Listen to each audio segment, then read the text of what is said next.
Marcus Aurelius said, "Your power lies in your mind, not your hands." Today we learn how to inspire through mindful presence.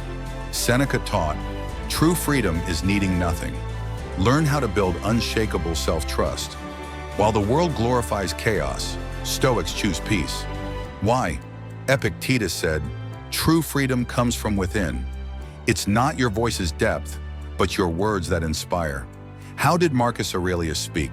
Let's decode. Stoic rule: comparing yourself to others weakens you. Learn to define your own value. Seneca said, "Time is the greatest teacher." Master patience to build stronger relationships. Marcus Aurelius said, "Don't talk about being good, be it." Attract others through integrity, not games. Stoic leadership. Epictetus said, "A true leader takes responsibility, not control."